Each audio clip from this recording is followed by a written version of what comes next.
നമസ്കാരം, മോർണിംഗ് ന്യൂസിലേക്ക് സ്വാഗതം. കോൺഗ്രസിൽ ഐക്യം ഉറപ്പാക്കണമെന്നും എല്ലാവരെയും പരിഗണിക്കാൻ നേതൃത്വത്തിന് കഴിയണമെന്നും രമേശ് ചെന്നിത്തല. പണ്ട് താനും ഉമ്മൻചാണ്ടിയും എല്ലാവരെയും ഒരുമിച്ച് കൊണ്ടുപോകാൻ ശ്രമിച്ചിരുന്നു. ഇക്കാര്യം താൻ കെ സുധാകരനോടും VD സതീശനോടും പറഞ്ഞിട്ടുണ്ട്. ചെറിയ നേതാക്കൾ വലിയ നേതാക്കൾ എന്നത് പാടില്ലെന്നും അദ്ദേഹം പറയുന്നു. ആലപ്പുഴയിൽ KC വേണുഗോപാൽ സ്ഥാനാർത്ഥിയാകണം എന്നാണ് ആഗ്രഹമെന്നും KC മത്സരിച്ചാൽ ആലപ്പുഴയിൽ ജയിക്കുമെന്നും ചെന്നിത്തല പറഞ്ഞു. BJP കേരളത്തിൽ അക്കൗണ്ട് തുറക്കില്ല.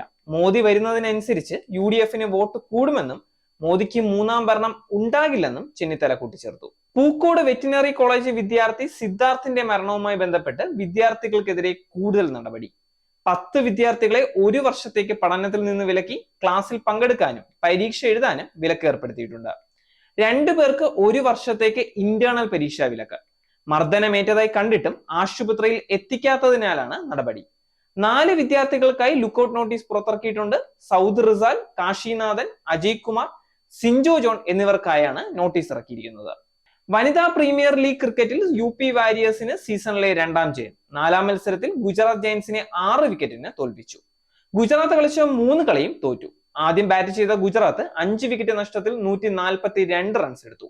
26 പന്തിൽ 35 റൺസ് എടുത്ത ഫീബി ലിച്ച്ഫീൽഡും 17 പന്തിൽ 30 റൺസുമായി ആഷ്ലി ഗാർഡനറുമാണ് ഭേദപ്പെട്ട സ്കോർ ഒരുക്കിയത്.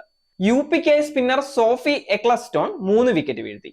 നേരിന്റെ വാർത്തകൾ നിങ്ങളുടെ വിരൽത്തുമ്പിൽ എത്താനായി സാക് ന്യൂസ് ചാനൽ സബ്സ്ക്രൈബ് ചെയ്തും ഷെയർ ചെയ്തും ഒരു ശരിയായ മാധ്യമ നിലപാടിന് പോകാൻ ഞങ്ങൾ നിങ്ങളെ ക്ഷണിക്കുന്നു.